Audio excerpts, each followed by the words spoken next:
Welcome back to Lecture 9.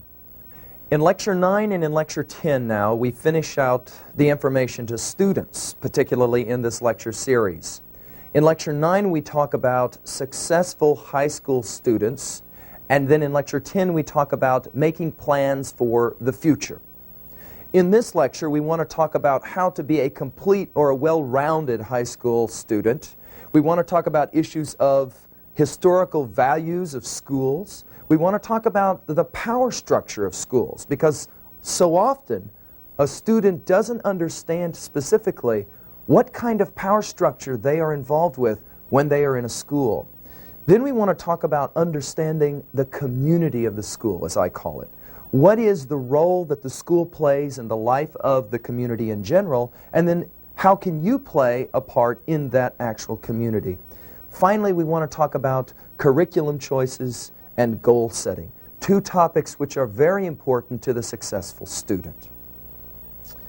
Okay, let's talk for a few minutes about what schools are for, because I fear that often students are never asked this question. I find oftentimes students never consider this question. They will enter schools and they will go through years of education without ever really asking, why am I in school in the first place? When teachers are usually asked this question, of course, there's certain answers that they will give. When students are asked this question, there's certain answers that they will give. But before we get there, I want to pause for a moment and just address the issue of the historical value of schools. Originally, education was the domain of a pretty elite group of people in the United States. As a matter of fact, of course, maybe you know that the slaves in the South were not permitted to have any schooling. No reading, no writing instruction. I think the thing I want to point out here that's significant is that schools for everyone, education for all people within our democracy is a pretty radical concept. It really is. And it suggests that there is some element of hope based as an assumption on the whole project of American education. When teachers are asked why we would like for students to come to school, most teachers will respond that the most important thing about schooling obviously are studies and academics, the kinds of information that students receive while they're in school. Interestingly, when you ask students why they enjoy going to school, what's the number one most important reason they like to come to school, their answer, socialize. They enjoy being with their friends, and in fact, even students who say they hate school in May find themselves in June, if they're not in school because of summer break, saying, okay, I don't miss math class, but I certainly miss seeing my friends on a daily basis. We want to point out that schools will serve both functions. We don't want to downplay the social component of schools, and in this lecture, I want to talk about how important the social component of schools are. But of course, we as well want to think about the important academic or study components of school. Athletics for me, and I've used many athletic metaphors and word pictures in our lectures to this point, athletics for me is a wonderful place where academics and learning come together with the social component to energize a learner and a student. And I believe that athletics and other kinds of activities within schools are very important. I want to say something I've already said before. Students have, if you're going to be successful, you have to get beyond the notion that school is the place where they do things to me. You've got to get beyond this. The stupid teacher does this. The dumb school does this. I don't like this idea. They're always making me do. No. If you're going to be a successful student, you have to move beyond this idea and instead see schools as the place where I do things for myself. I go to school to help myself learn. Now let's talk for a few minutes about the typical power structure of a school. Now it's important that we understand that not all students attend public schools. Some students will attend private schools or charter schools, and of course a large number of students will do their schooling other places, at home, at a church, And we want to make sure we understand that all of these are education and equally important. And we also want to understand that the learning experiences that I'm about to talk about will be significant in all of those domains. What I am about to talk about is a power structure, or what I call a power paradigm, which is extremely important to understand, especially if you are a student within the public system. Most students, I believe, don't have a real good grasp of the power structure within their school, and more especially how they are affected by it. Most students don't understand, I fear, that there are certain kinds of power structures that can be best represented by what I call the power pyramid of schools. As you look at that power pyramid, you will notice that first of all, students are at the base. They're the largest population, but in terms of power, they really do usually have the least power. Those above them are teachers, and the teachers, of course, are the ones in classroom who have the power within the classroom. But they don't have final power in schools. Above teachers are always administrators, and administrators' job is to make sure that the teachers within the building are in fact doing their job. But the administrators have power over them in the form of elected officials we call school board members.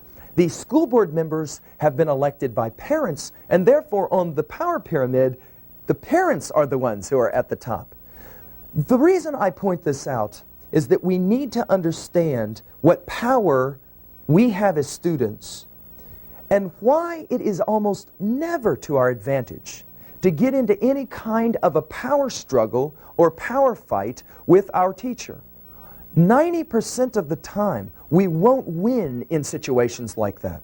I've been in situations, for example, where I was observing a classroom, and there would be two students in the back of the room, and they would be trying to upset the teacher in some way by making comments and jesting, and finally they got under the teacher's skin, and all of the other students said, "Oh, you really got him good." The truth is, the majority of the time in a classroom, you never really get a teacher good.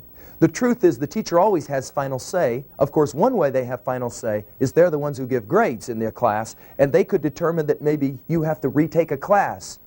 The reason I point this out is it is important to understand that teachers and students must work together.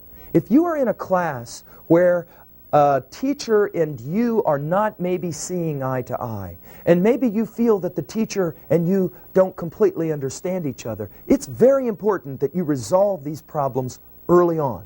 You need to go, you need to set up a private meeting, you need to sit down with the instructor and say, "Look, I really do want to be a good student in your class. Maybe we got off on the wrong foot. I should have maybe not acted out in your class the way I did, and I want to apologize. I want to make sure you understand that my foremost reason for being here is to improve my own learning." If a student wants to promote change, he or she has to do it through the proper channels. I like to say it this way to students. It's far more important and yet difficult to be profound than it is to be profane. Students need to understand that if they really want to affect the community of the school and they want to promote change in the school, they need to do it the appropriate way. There are, of course, ways of acting out to try and allow for your opinions to be known, but I think there are better ways to do it. Now I want to talk briefly about the important players in the education of a student. When I talk with parents, as I will later on in lecture 10 and 11 and 12, I talk a lot about how we have to see learning for the student as being part of a team. And there really is a team approach here. The most important players in your education as a student, first of all, begins with your parents. They play the important role in early childhood raising. And of course, they support you through your high school years, or at least we hope that they support you through your high school years. Secondly, of course, teachers are very important because teachers provide the support and the help. And of course, you, the student, the third part of that triangle that makes up the team. It is, and this is what we want to point out here, your responsibility for your learning. In the end, you will work with your parents and you will work with your teachers to make sure that your learning takes place. What are schools and teachers really good for? School is the place you come to learn. This, I think, is at the heart of what I want to say about why you wake up in the morning and come to school. It is at school that you learn how to connect new stuff to old stuff. It is at school that you want to see that environment promoting learning. Teachers are there to serve as your helper. Now, this is very important. I have often heard parents and students say, my daughter's not a good math student because her math teacher in high school was a lousy math teacher. It's important you understand that your learning is your responsibility. And a parent and a child working together make sure that information is being learned with the help of the teacher. Go back to the example that I was working with before of the math teacher presenting the information from chapter 7.1. If I've done my reading before I come to class and the teacher is up there presenting that information to me the second time, I've already seen it once. I show up to math class not to learn this concept necessarily, but to understand the concept better. The teacher's job is to do that. As we enter into the next century, it's important we understand that schools are becoming more and more crowded with students who come from homes with less and less support. And therefore, oftentimes, teachers are being asked to do an inordinate amount of work with a large number of students. We have to be conscious that in the end, if learning doesn't take place, that we are in fact going to have to learn it ourselves. In classrooms, if it's not there, we have to do it on our own, which is to say, we may have to go find tutors, we may have to go find help. Finally, I would like to say this about the importance of education. If students are going to be useful citizens in America's democracy, they have to be willing to take up the mantle of their own learning and prepare to take their place in society, to be an active participant in society.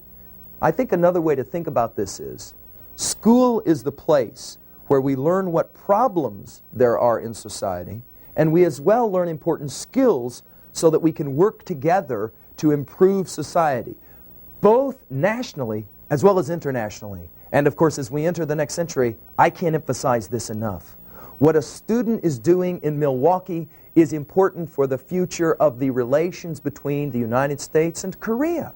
It's significant that we understand that there really is a global village in the next century, and it's important that we learn as students how to cooperate and get along.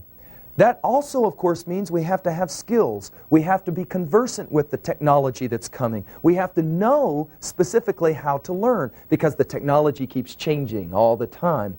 Okay? I want to talk about now the community of the school particularly and understanding the dynamics of that community.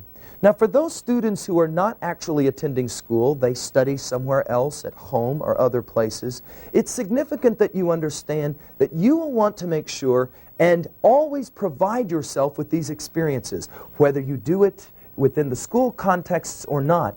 These kinds of experiences and learning experiences are very important for you. School, I've already said, is the place where a student is given the opportunity to learn, to contribute to a community. And for some students, one of their major weaknesses, for example, is their shyness, their inability to kind of come out of their shell. And here, we want to make sure that we are doing this kind of thing and getting involved in the life of the community.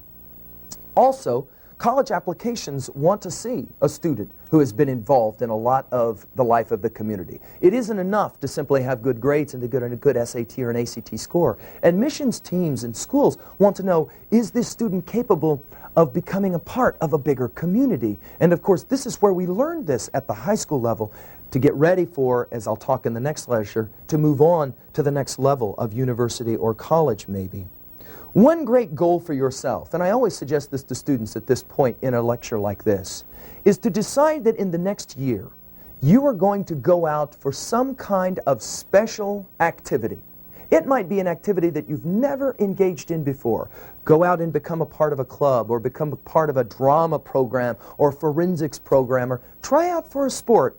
Even if you're not that good at it, try out anyway. The experience will be very important for you. Now back, you'll remember to my bike story in the first lecture, it's altogether possible that we didn't want to get on that bike when the training wheels came off because we knew we were going to fall and we knew that would be painful. Many of us have for too long not engaged in new activities because we were afraid of failure. Oh man, what if I try out for the swimming team and I get cut?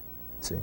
But it's significant that we, within the life of the community of a school, participate and try.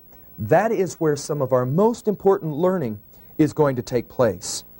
But there are some issues that we have to be aware of within the life and the community of the school. Because like in any community, there are going to be positives and there are going to be negatives, and we have to be conversant with both. The word picture that I like to use sometimes is a big barrel of crabs that I saw once as a child in a restaurant. And I saw a large barrel of crabs there, and every once in a while a crab would crawl on top of another crab and try and get out. And they would get right up over the edge and were grabbing hold, and it looked as if they were going to get out when someone down below reached up, grabbed them, and yanked them back down. This is a working word picture for me because I find often that students in the schools where I teach often aspire to do something great, and the moment that they speak about it, there are others that will maybe try and drag them back down. I think that we have to make sure that we are not influenced negatively by those people who say it can't be done. Look, our American history is a remarkable history of individuals who refused to be drugged back down into the bucket by other crabs, if you will. And we have to be conscious that if I say, I've decided I'm going to college in 2 years and that's why I'm starting to do my homework, and the people that I hang out with as my friends begin to make fun of me and laugh at me, it's altogether possible the real fear they have is that your success will make them look bad or feel bad, which may be the reason that they're trying to keep you from not going on and aspire to greatness. You have to make a choice, which is simply, are you going to go ahead and aspire and dream and then do? Or are you going to allow for others to pull you down? I think the other thing, obviously, that's of importance here is the issue of drug use in schools. It is, of course, been said over and over that a student should make sure that they try not to do drugs. But the challenge here is to understand that students really do care about academic success. Oftentimes, they will turn to drugs simply because they have no other answer. They feel as if life for them is over and they need some way to try to escape. Look, there is no way you can be a successful student and do drugs. Even if for a short period of time you are successful in balancing those two things, ultimately it will get you every time. And there's stories, of course, upon stories that we could bring in to validate what I've just said. Now to this issue of cheating, because it's an important one. Anytime we start talking about the school community and academics, the issue of personal integrity and cheating comes up. I have already said several times, the student, as I defined them early on, who is conscious of their academic weaknesses and then want to work on them.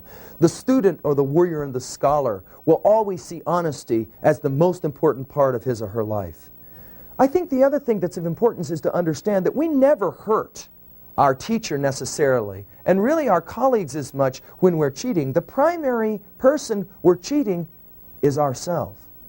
Because you see, what we're really doing when we're cheating is not providing ourselves the opportunity to know if we've learned or if we haven't learned. You see, that's what an exam is for. If we do our learning journals correctly, we want an exam to tell us, do I understand this concept in physics?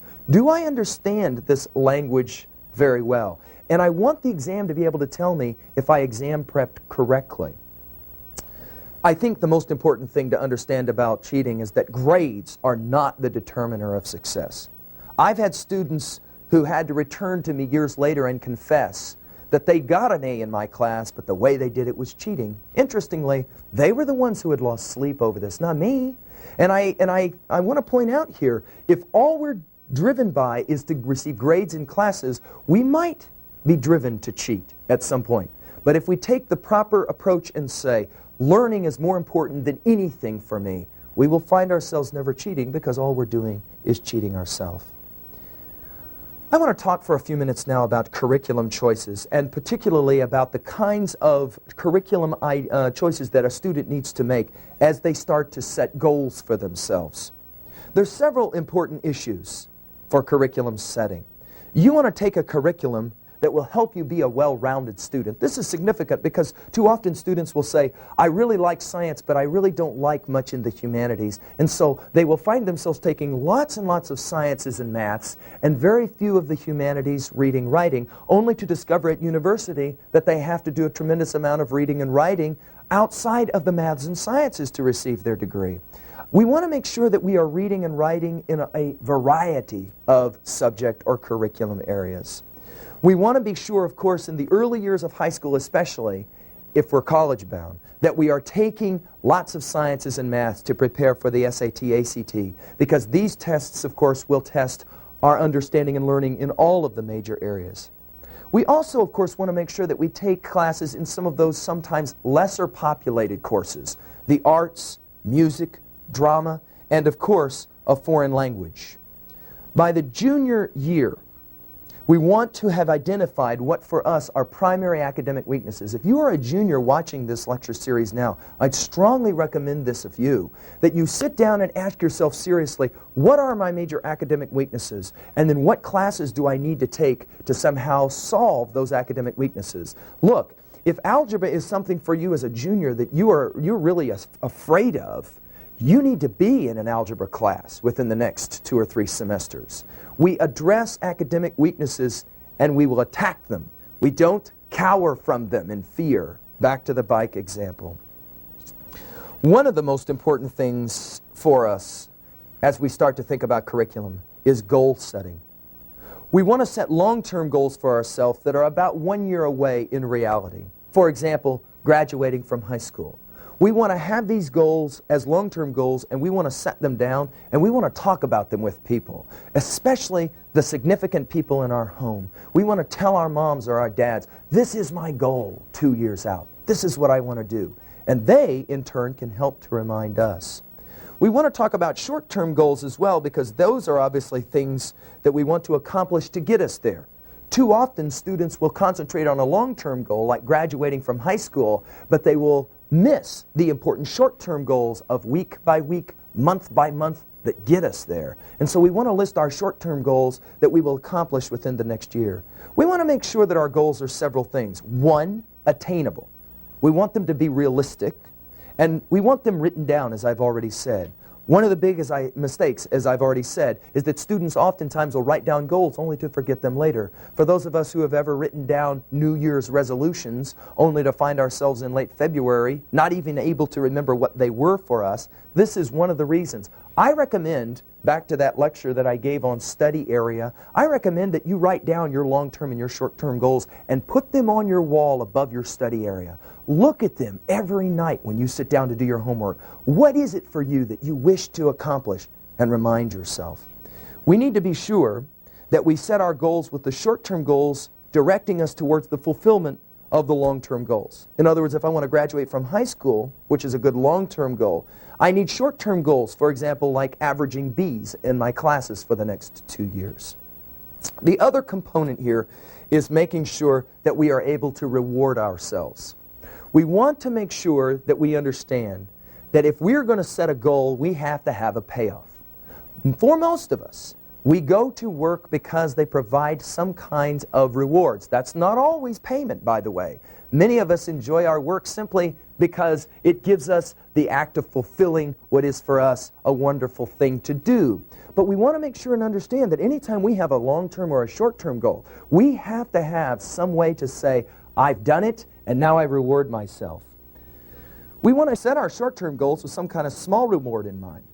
For example, I like to talk about this. You can play, for example, little games with yourself. You can say to yourself, okay, look, I am going to do homework for the next 3 weeks every night. Now that's a good short-term goal. I really like hot fudge sundaes. I am not going to eat a hot fudge sundae for 3 weeks. And at the end of 3 weeks, I'm going to treat myself to the nicest hot fudge sundae that I can with maybe a companion that I would like to as well share my hot fudge sundae with. See, what we're doing here is playing little games with ourselves. Many of my students laugh at this, but then they try it and wow, you know, after a week of no hot fudge sundae, this starts to become something. Wow, you know, maybe for sure I should try and get through 2 more weeks. The reality, of course, is the longer we can go doing something positive, the closer it might come to being a habit for us, which is, of course, why we call them study habits, right? You will remember that in this vein, it was Francis Bacon who said, studies develop into habits.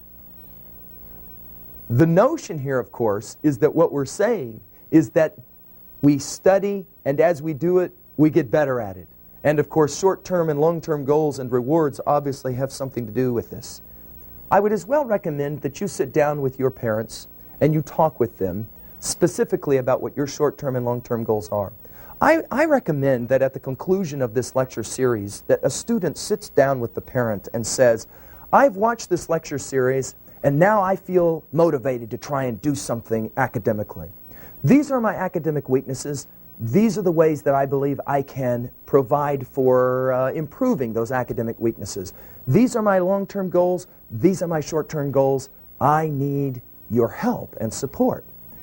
Most parents are going to say, oh, honey, let's go to work. I am so pleased. And then together, back to the team concept, you can sit down with teachers and you can work together to make sure that your dreams, your academic dreams, are reality.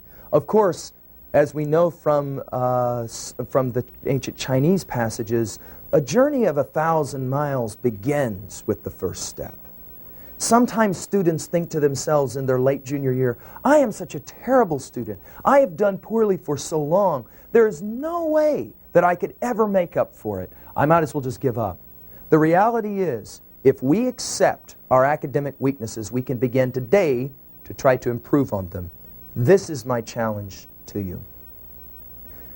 Now, in the final few minutes remaining to me, I want to spend a little time talking specifically with a group of students that are very important within the academic life and the social life community of the school, athletes.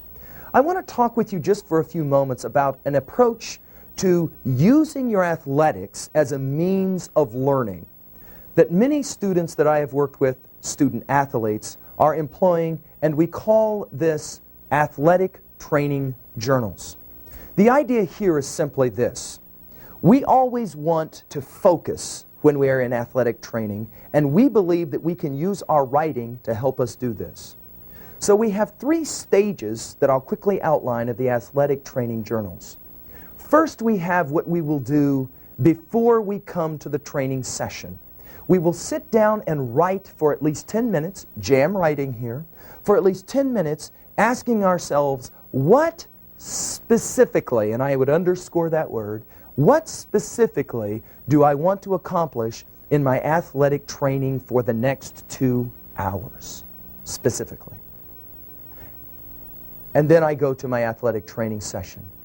Every athlete knows what it's like to be in the middle of a long practice and find one's mind wandering, one's focus being lost. Every athlete knows this. Good athletes are the athletes who are capable of focusing, concentrating, and making sure that they know why they're training. When an athlete finds their mind wandering using athletic training journals, they simply pause for a moment and reflect on what they wrote before they came into the training session. What was it specifically I wanted to accomplish during this training session? And they remind themselves every time they find their mind wandering. Then, number 3, after the training session, athletes oftentimes, after a bad training session, have the tendency to really beat up on themselves. Oh man, it was a terrible practice. I did terrible today in wrestling.